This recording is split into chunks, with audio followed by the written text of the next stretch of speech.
विचार करा, एका प्रशिक्षित बलाढ्य आणि शस्त्रास्त्रांनी सज्ज असलेल्या मुघल फौजेला हरवण्यासाठी किती सैन्य लागत असेल? 10,000. किंवा कदाचित 20,000? म्हणजे सामान्यपणे आपण असाच विचार करतो. अगदी बरोबर.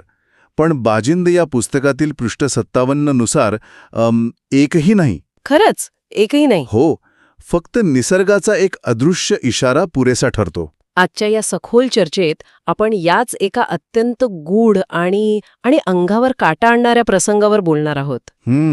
हा प्रसंग वाचताना खरंच अंगावर काटा येतो. नक्कीच. कथानकाची सुरुवात अतिशय नाट्यमय आहे. हुसेन खान अत्यंत रागाने खवळलेला आहे. त्याने आपली समशेर बाजीवर रोखली आहे. मृत्यू अगदी समोर उभा आहे. आणि अचानक संपूर्ण छावणीत एक अनाकलनीय थरार निर्माण होतो. हो, आणि हा केवळ एक योद्ध्याचा दुसऱ्या योद्ध्याशी चाललेला संघर्ष उरत नाही.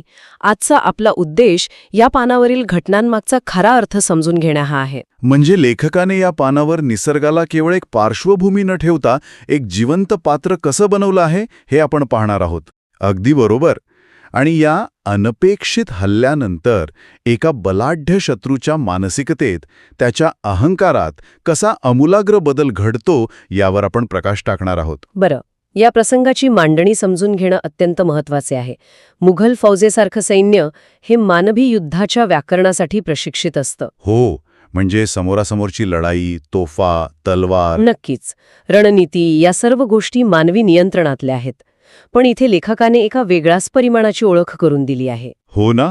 हुसेन खानाने बाजीवर हल्ला करण्याचा प्रयत्न करताच काय होतं? संपूर्ण जंगलातील प्राणी एकाच वेळी प्रचंड गर्जना करत छावणीवर तुटून पडतात. अरे बापरे. हो, आणि यात केवळ वाघ, सिंह, हत्ती किंवा अस्वले यांसारख्या महाकाय आणि हिंस्र प्राण्यांचा समावेश नाहीये. मग आणखी कोण आहे? कीटक, मुंगी, साप यांसारख्या लहानात लहान जमिनीवर सरपटणाऱ्या जीवांपासून ते आकाशातील पक्ष्यांपर्यंत सर्वांचा समावेश आहे. म्हणजे अक्षरशः संपूर्ण जंगलच चालून आलं होतं. अगदी तसंच. ही एक अशी वेळ आहे जिथे हुसेन खानाला आणि त्याच्या प्रशिक्षित फौजेला काहीही समजेनसं होतं. सैन्य सापांच्या दंशाने तडफडून मरत आहे. हत्तींच्या पायाखाली तुडवलं जात आहे. हो, मुघल फौजेची अक्षरशः दाणात दाण उडते. ठीक आहे, आपण हे जरा उलगडून पाहूया. या हल्ल्याचं स्वरूप पाहणे गरजेचं आहे. मला तर हे एखाद्या ऑटो इम्युन रिस्पॉन्स सारखं वाटतं. ऑटो इम्युन रिस्पॉन्स म्हणजे कसं?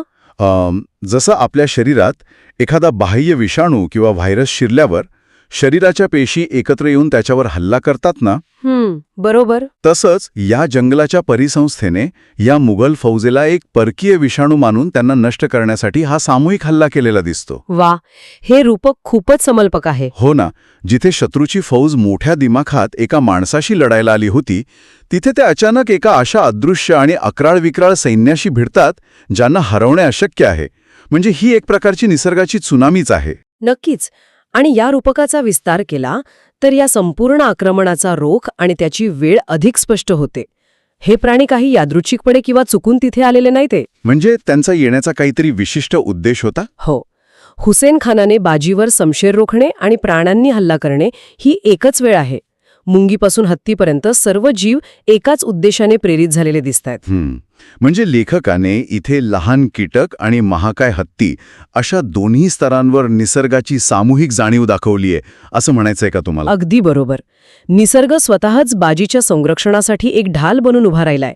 त्या परकीय आक्रमणाला परतावून लावण्यासाठी तो सक्रिय झालाय. पण या चहूबाजूने होणाऱ्या संहाराच्या मध्यभागी एक सर्वात मोठा विरोधाभास मला जाणवतो. कोणता विरोधाभास? एक माणूस पूर्णपणे सुरक्षित आहे. खुद्द बाजीलाही सुरुवातीला समजत नाही की हा हल्ला अचानक का झाला आहे, पण त्याला एका साध्या मुंगीनेही स्पर्श केलेला नाही. हो, हे खरंच आश्चर्यकारक आहे. सभोवताली मृत्यूचं तांडव सुरू असताना बाजी त्यातून पूर्णपणे वाचलेला आहे. आणि मग तिथे नूरजहानची ती श्वास रोखून धरायला लावणारी घटना घडते. बापरे, तो प्रसंग तर अंगावर शहारे आणतो. हो. या सर्व गोंधळात एक हिंस्र वाघ अचानक उडी मारून नूरजहानच्या समोर येतो. तो तिच्यावर झेप घेणारच, तितक्यात बाजी तिला एका हाताने बाजूला करतो. अगदी सावधगिरीने, आणि दुसऱ्या हाताने आपली तलवार त्या वाघावर लोकतो. आणि बाजीची तलवार पाहताच तो हिंस्र वाघ जो नुकताच छावणीत हाहाकार माजवत होता तो सपेशल माघार घेतो. पण एक मिनिट, हे वाचायला थरारक वाटत असलं तरी इथे एक मोठी शंका उपस्थित होते. कोणती शंका? जेव्हा सगळे प्राणी वेड्यासारखे आणि अत्यंत हिंस्रपणे हल्ला करत आहेत तेव्हा एक जंगली वाघ फक्त एका धातूच्या तुकड्याला म्हणजे तलवारीला घाबरून मागे का जाईल? तुमचा मुद्दा बरोबर आहे. निसर्गातले सर्वोच्च शिकारी तलवारीच्या धारेला घाबरून पडतात हे थोडं अतिशयोक्ती वाटत नाही का? विचार केला तर हिंस्र प्राणी हे फाईट ऑर फ्लाईट संप्रेरकांवर अवलंबून असतात. म्हणजे समोरच्याच्या भीतीवर. हो, विशेषतः समोरच्या व्यक्तीच्या भीतीवर.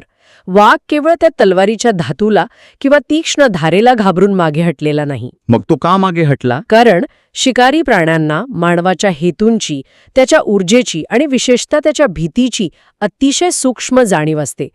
जेव्हा एखादी शिकार घाबरते तेव्हा तिच्या हृदयाचे ठोके वाढतात, श्वास जलद होतो. अगदी बरोबर, आणि शरीरातून एक विशिष्ट गंध बाहेर पडतो जो वाघाच्या शिकारी वृत्तीला चालना देतो. अच्छा, म्हणजे बाजीच्या बाबतीत तसं काहीच घडत नव्हतं. अजिबात नाही. बाजीच्या मनात मृत्यूची कोणतीही भीती नव्हती. त्याची नाडी संथ होती, त्याचा श्वास स्थिर होता. वाघाला शिकारीसाठी जी घाबरलेली ऊर्जा लागते ती बाजीकडून मिळत नव्हती. क्या बात आहे. हो, वाघ जेव्हा बाजी समोर येतो तेव्हा त्याला समोरून कोणतीही आक्रमक किंवा घाबरलेली प्रतिक्रिया मिळत नाही, तर एक अत्यंत स्थिर आणि शांत ऊर्जा मिळते. आणि त्यामुळे वाघाच्या नैसर्गिक प्रवृत्तीचा गोंधळ उडतो. नक्कीच. वाघाची ती माघार हे दर्शवते की बाजीची ताकद केवळ शारीरिक किंवा शस्त्रापुरती मर्यादित नाही. त्याचे अस्तित्व इतके प्रभावी आहे की हिंस्र श्वापतही त्या स्थिरतेपुढे नमतात. हो, आणि याच क्षणी बाजीला स्वतःलाही नवल वाटतं आणि त्याला जाणीव होते की हे प्राणी त्याच्यासाठी तिथे आलेत. आणि इथेच ही गोष्ट खऱ्या अर्थाने रंजक बनते. जेव्हा बाजीला ही जाणीव होते की हे निसर्गाचं सैन्य त्याच्यासाठी लढत आहे तेव्हा तो युद्धाच्या सर्वोच्च बिंदूवर असतो. हो, त्याचा शत्रू उद्ध्वस्त होत असतो. तो सहजपणे या प्राण्यांचा वापर करून हुसेन खानाला आणि उरलेल्या सैन्याला कायमचं संपवू शकला असता, पण तो तसे करत नाही. तो त्या प्राण्यांवर शस्त्रही उगारत नाही. तो फक्त पुढे होतो आणि एक गगनभेदी आरोळी ठोकतो, थांबा. आणि तो एकच शब्द त्या संपूर्ण रणकंदनातून आरपार जातो. आवाज ऐकून सारे पशुपक्षी स्तब्ध होतात. तो त्यांना म्हणतो, चला मागे, जा निघून, यांना आपली चूक समजली आहे. आणि त्याच्या केवळ या शब्दांवर रक्ताळलेले, संतापलेले ते सर्व प्राणी जसे आले होते तसे शांतपणे निघून जातात. हे खरंच अविश्वसनीय आहे.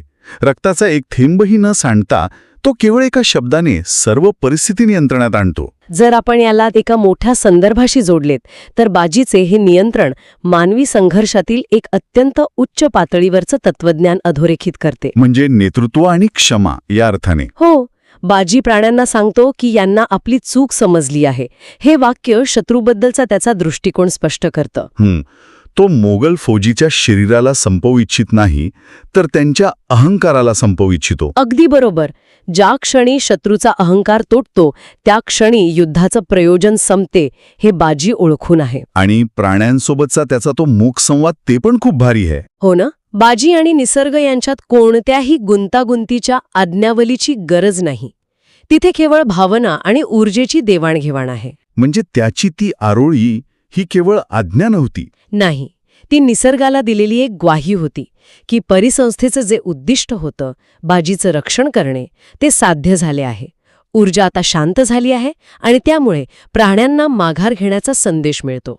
आता या संपूर्ण घटनेचा हुसेन खानावर काय परिणाम झाला असेल याकडे आपण वळूया. त्याची तर पूर्णपणे वाताहत झाली होती. हो ना. जो हुसेन खान मगाशी आपली समशेर उगारून बाजीला मारायला निघाला होता त्याची निम्म्यापेक्षा जास्त फौज या निसर्गाच्या हल्ल्यात मृत्युमुखी पडलेली आहे. आणि उरलेली फौज गंभीर जखमी आहे. पण तुम्हाला सांगते, त्याच्या लष्करी पराभवापेक्षा त्याच्या विचारसरणीचा झालेला पराभव अधिक मोठा आहे. ते कसं? हुसेन खान ज्या जगात वावरत होता तिथे तलवार, सैन्य, क्रूरता आणि रक्तपात यांवरच सत्ता आणि श्रेष्ठत्व ठरत असे. त्याच्या मते जो जास्त हिंसक तो जास्त ताकदवान. पण इथे तर परिस्थिती पूर्णपणे उलट झाली. हो, हुसेन खानासाठी हा वैचारिक गोंधळाचा, ज्याला आपण कॉग्नेटिव्ह डिसॉनन्स म्हणतो, त्याचा सर्वोच्च क्षण आहे. म्हणजे जेव्हा एखादा योद्धा दुसऱ्या सैन्याकडून हरतो तेव्हा तो त्या पराभवाचे समर्थन करू शकतो की शत्रूचे सैन्य मोठे होते किंवा त्यांची रणनीती चांगली होती. हो, पण इथे एका माणसाने केवळ एका शब्दाने संपूर्ण जंगलातील हिंस्र प्राण्यांना परत पाठवले आहे. हुसेन खानाच्या जगातील जे मूलभूत नियम होते की माणसावर माणसाचं नियंत्रण केवळ शस्त्रांनी मिळवता येते, ते नियम इथे एका क्षणात कुसळून पडतात. नक्कीच. त्याला प्रश्न पडतो की हा वीर कोण आहे ज्याचे या हिंस्र प्राण्यांना केवळ शब्दाने मागे घालवण्याचे सामर्थ्य आहे. आणि ह्या क्षणी हुसेन खानाला बाजीमध्ये एका सामान्य माणसाचे नाही तर निसर्गाच्या सर्वोच्च अधिकाराचे प्रतिनिधित्व करणाऱ्या एका अवताराचे दर्शन होते. त्याचा जो अहंकार शस्त्रांवर पोसला गेला होता तो बाजीच्या या निशस्त्र आणि अथांग स्थिरतेसमोर पूर्णपणे गळून पडतो. आणि म्हणूनच तो जो पुढचा निर्णय घेतो तो एका अभिमानी मुघल सरदाराच्या स्वभावाच्या अगदी विरुद्ध आहे. हो, तो बाजीपुढे चक्क गुडघे टेकतो. तो आपली तलवार आडवी धरून नतमस्तक होतो. त्याच्या त्या शेवटच्या वाक्यातील विरोधाभास खरंच अवाक करणारा आहे. तो काय म्हणतो तिथे? तो म्हणतो, ज्याच्या केवळ नावाने मोगली दरबारातील मोठमोठे सरदार अदबीने झुकतात, ज्याची तलवार शत्रूचे रक्त पिऊन मगच म्यानात जाते, असा मी हुसेनशाह महमदशाही तुझ्यासारख्या वीराला शरण येतो आहे. बापरे, केवढा मोठा विरोधाभास आहे हा. हो ना, जो माणूस स्वतःला अत्यंत क्रूर अजिंक्य मानत होता तोच माणूस आता रक्ताचा एक थेंबही न सांडता युद्ध थांबवणाऱ्या माणसाच्या पायावर डोके ठेवून आपली तलवार खाली ठेवत आहे. आणि ही आडवी धरलेली तलवार हे केवळ युद्ध थांबवण्याचे प्रतीक नाही तर ते स्वतःची ओळख आणि अहंकार नष्ट झाल्याचे प्रतीक आहे. म्हणजे हा बाजीचा खरा विजय आहे. हो, बाजीने हुसेन खानाला शस्त्राने हरवलेली नाही, त्याने हुसेन खानाला आपल्या सामर्थ्याने, चारित्र्याने आणि त्याच्या सभोवताली असलेल्या त्या अदृश्य वलयाने मानसिकदृष्ट्या पराभूत केले आहे. अगदी बरोबर. जेव्हा एखादा योद्धा आपली तलवार अशी आडवी ठेवतो आणि स्वतःचे क्रूर वर्णन करून मग शरण जातो तेव्हा तो दाखवून देतो की त्याचे जुने अहंकारी रूप आता मरण पावले आहे. त्याला सत्याची आणि खऱ्या ताकदीची जाणीव झाली आहे, जी शस्त्रात नसून अस्तित्वाच्या स्थिरतेत असते. हो, अगदी तसंच. या सखोल चर्चेतून आपण एका अत्यंत रोमहर्षक प्रवासाचा अनुभव घेतला. एका हिंस्र युद्धाचे रूपांतर निसर्गाच्या एका अनपेक्षित हस्तक्षेपाने आणि बाजीने दाखवलेल्या सर्वोच्च संयमाने एका शांततापूर्ण शरणागतीत कसे झाले हे आपण पाहिले. हो, मुंगीपासून हत्तीपर्यंत सर्व प्राण्यांचे ते आक्रमण, वाघाचा बाजीच्या ऊर्जेसमोर झालेला गोंधळ आणि सरते शेवटी एका सेनापतीच्या अहंकाराचा झालेला विनाश, हे सर्वच एका सामान्य युद्धाच्या पलीकडचे आहे. नक्कीच. या चर्चेच्या शेवटी आपण एक विचार करूया. जेव्हा हुसेन खान आपली तलवार खाली ठेवून बाजीसमोर गुडघे टेकतो तेव्हा तो नक्की कोणाला शरण जात असतो? हा एक खूप महत्वाचा प्रश्न आहे. तो केवळ बाजी नावाच्या एका माणसाला शरण गेलेला असतो की त्या अदृश्य निसर्गाच्या आणि विश्वाच्या अफाट ताकदीला जिने बाजीचं रक्षण केले? खरंच विचार करण्यासारखी गोष्ट आहे. हो, कधी-कधी सर्वात मोठे आणि कठीण युद्ध हे तलवारींनी किंवा शस्त्रांनी नाही तर नुसत्या अस्तित्वाने, एका खऱ्या प्रबळ आणि शांत अस्तित्वाने जिंकले जाते. आणि याच अस्तित्वाची ताकद आपल्याला या प्रसंगातून जाणवते. होय. या अद्भुत आणि गूढ विचारासोबतच आपण आजची ही सखोल चर्चा इथेच थांबूया. या प्रसंगातील निसर्ग, मानवी अहंकार आणि खऱ्या सामर्थ्याविषयी आपण सर्वांनी नक्कीच चिंतन करायला हवे.